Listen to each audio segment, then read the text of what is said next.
Kalau kamu ingin menjadi manusia yang punya wibawa, bukan yang gampang diremehkan, kamu harus belajar satu hal penting. Jadilah master atas sikap dan pikiranmu. Tanpa kontrol diri, wibawa hanyalah sebuah ilusi. Dengan kontrol, kau akan disegani, dihormati, dan diberi tempat penting di tengah masyarakat. Banyak orang mencari wibawa dari tampilan, jabatan, atau uang, tapi malah melupakan akar terdalamnya, karakter dan kepemimpinan diri. Dalam buku Leaders Eat Last, Simon Sinek menyatakan bahwa kepemimpinan bukan soal posisi, tapi soal pengaruh, hati, dan sikap. Dan wibawa berasal dari kualitas manusiawi tersebut, bukan seragam, bukan gelar, bukan ukuran dompet. Kalau kamu ingin belajar menjadi manusia yang lebih punya wibawa, kau harus siap belajar, melatih, dan kadang melawan egomu. Dalam video kali ini, aku akan membocorkan 7 cara yang paling penting dan paling praktis untuk melatih wibawamu, sehingga kau bukan hanya tampak dihormati, tapi juga memang pantas dihormati. Yuk, mulai saja. 1. Jadilah sosok yang menghormati orang lain. Ini mungkin terdengar umum, tapi satu rahasia wibawa yang paling penting justru dimulai dari sikap manusiawi yang paling mendasar. Menghormati dan menghargai orang lain. Kalau kau tak belajar memberi respek, kau tak akan diberi respek. Dalam buku How to Win Friends and Influence People, Dale Carnegie, diberitahu bahwa manusia punya satu kebutuhan terdalam, yaitu dihargai dan dianggap penting. Dengan belajar mendengarkan, memberikan atensi, dan menjaga perasaan orang lain, kau akan tampak lebih manusiawi, lebih matang, dan lebih punya wibawa. Ini bukan berarti kau menjadi lembek atau perasa, tapi kau belajar menjadi manusia yang punya hati. Dalam sebuah studi dari University of Michigan mengenai kepemimpinan dan penghormatan, para peneliti menemukan bahwa para pemimpin yang diberi respek lebih luas adalah mereka yang juga terbuka, manusiawi, dan mampu menempatkan diri di posisi orang lain. Dengan belajar untuk peduli, kau bukan hanya tampak lebih punya wibawa, tapi juga lebih diberkahi, dukungan, dan kesetiaan dari sekitarmu. Ini saatnya kau belajar satu kalimat penting. Hormati, maka kau akan dihormati, bukan sebaliknya. 2. Menguasai kontrol emosi. Kalau kamu gampang meledak, marah, atau kesal, wibawamu akan luntur di mata orang lain. Mengontrol emosi bukan berarti kau mati rasa, tapi kau belajar untuk memilih apa yang kau respon dan apa yang kau biarkan saja berlalu. Daniel Goleman, pakar kecerdasan emosional, menyatakan bahwa self-control dan self-awareness adalah pilar penting kepemimpinan, emotional intelligence, Goleman.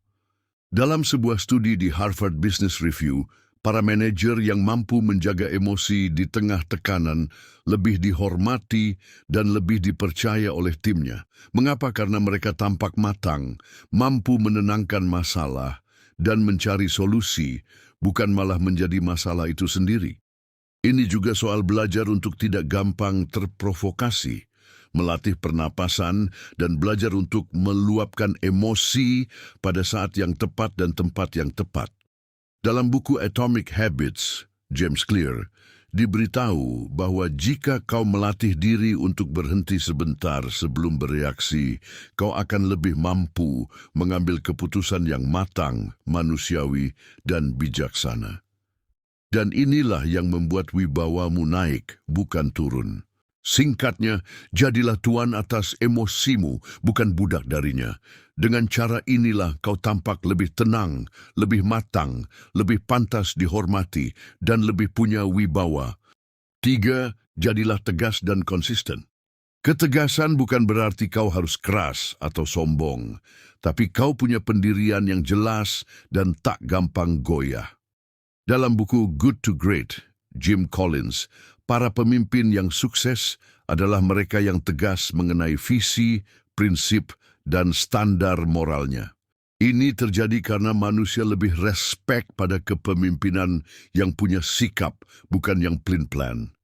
Dalam sebuah studi yang diterbitkan Harvard Business Review, atasan yang tegas dan konsisten lebih dihormati oleh bawahannya, diberi kepercayaan lebih besar, dan dianggap mampu menjaga stabilitas saat terjadi masalah. Selain tegas, kau juga harus konsisten. Jangan suatu saat lembek, lalu tiba-tiba keras. Konsistensi akan melatih lingkaranmu untuk tahu apa yang kau bela dan apa yang kau tolak. Dalam buku Extreme Ownership, Jocko Willink disebut bahwa kepemimpinan yang dapat diandalkan ialah kepemimpinan yang mampu menjaga standar yang sama di tengah tekanan dan masalah yang terus datang. Ini saatnya kau belajar untuk menjadi tegas dan konsisten sehingga wibawamu bukan dibentuk oleh omongan tapi oleh sikap dan perbuatanmu. 4. Mengikuti integritas dan kejujuran. Kalau kamu tak punya integritas, wibawamu tak akan bertahan lama. Integritas adalah kesetiaanmu pada prinsip moral, tak peduli apa situasi yang kau hadapi. Buku Principles, Ray Dalio, menyatakan bahwa integritas merupakan fondasi penting dari kepemimpinan. Dalam sebuah studi yang diterbitkan Journal of Business Ethics, para karyawan lebih respek dan percaya kepada atasan yang jujur, transparan, dan menjaga apa yang mereka janjikan meskipun kadang keputusan tersebut sulit atau tak populer. Ini berarti kau harus belajar untuk memenuhi janjimu, menjaga rahasia, dan melakukan apa yang kau katakan. Dalam buku Dare to Lead, Brené Brown diberitahu bahwa integritas juga berarti memilih apa yang benar, bukan apa yang mudah. Dalam jangka panjang, sikap inilah yang akan melahirkan wibawa dan respek yang tak mudah pudar. Singkatnya, integritas bukan pilihan, tapi syarat mutlak jika kau ingin menjadi manusia yang disegani. 5. Menginspirasi, bukan mengintimidasi. Banyak orang keliru, wibawa identik dengan intimidasi. Justru sebaliknya, wibawa yang sejati datang dari kemampuanmu untuk menginspirasi dan memberdayakan, bukan menakut-nakuti. Simon Sinek, penulis Start With Why, menyatakan bahwa kepemimpinan yang menginspirasi berasal dari visi yang jelas, hati yang melayani, dan sikap yang memberi teladan.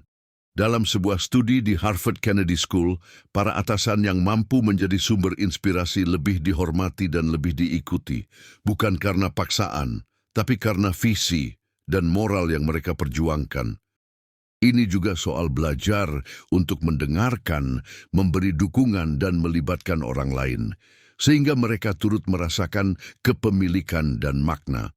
Dalam buku Leaders Eat Less, diberitahu bahwa kepemimpinan yang melibatkan hati akan melahirkan kerjasama yang lebih erat, lebih harmonis, dan lebih manusiawi. Jadi kau harus belajar untuk menjadi cahaya, bukan bayangan. Menginspirasi, bukan menakuti, dan wibawa akan datang dengan sendirinya. 6. Menghormati orang lain tanpa mengorbankan martabat diri. Seseorang yang punya wibawa bukanlah dia yang merendahkan, tapi dia yang mampu menghormati. Menghormati bukan berarti lemah, tapi justru pertanda kau cukup kuat dan percaya diri. Buku How to Win Friends and Influence People, Dale Carnegie, menjabarkan bahwa sikap menghormati akan melahirkan respek yang timbal balik. Dalam sebuah studi Journal of Positive Psychology, kepemimpinan yang manusiawi dan penuh respek lebih diterima dan lebih diikuti, karena manusia memang lebih memilih figur yang peduli dan punya hati. Ini juga soal menjaga martabat diri. Kau tak merendahkan orang lain demi tampak unggul, tapi kau juga tak membiarkan siapapun melangkahi atau meremehkanmu. Dalam The 48 Laws of Power, Robert Greene, satu prinsip penting untuk menjaga wibawa ialah belajar untuk menjaga jarak, menjaga sikap dan tak gampang terpancing provokasi. Ini saatnya kau belajar menjadi manusia yang disegani sekaligus manusiawi, sehingga wibawamu tak tampak angkuh, tapi lebih matang dan penuh visi. 7. Mengambil tanggung jawab tanpa mengeluh. Ini mungkin yang paling sulit tapi paling penting. Dalam buku Extreme Ownership, Jocko Willink and Leif Babin diberitahu bahwa seorang pemimpin yang disegani adalah mereka yang selalu mengambil tanggung jawab atas apa yang terjadi, bukan mencari kesalahan di tempat lain. Ini juga dibuktikan oleh sebuah studi dari Harvard Business Review yang menemukan bahwa kepemimpinan yang bertanggung jawab lebih dapat menjaga kerja sama tim dan visi jangka panjang. Dalam kondisi sulit, saat terjadi masalah, kau tidak lari, tapi melangkah ke depan dan mencari solusi. Ini yang bikin wibawamu naik. Kau punya punggung yang cukup lebar untuk menanggung risiko. Kau punya hati yang cukup luas untuk belajar. Dan kau punya kepala yang cukup jernih untuk mencari jalan keluar. Jadilah manusia yang tak gampang mencari kambing hitam, tapi belajar dari kesalahan dan melangkah lebih jauh. Memiliki wibawa bukan soal tampilan luar, tapi soal sikap, hati, dan pikiran yang matang.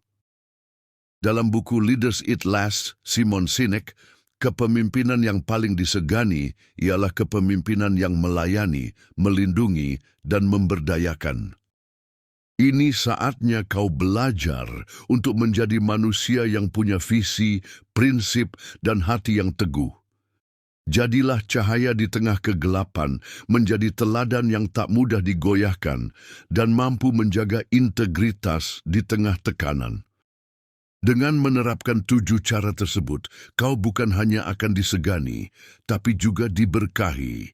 Diberkahi oleh hubungan yang lebih manusiawi, oleh kepercayaan, dan oleh peluang yang lebih luas untuk melangkah lebih jauh.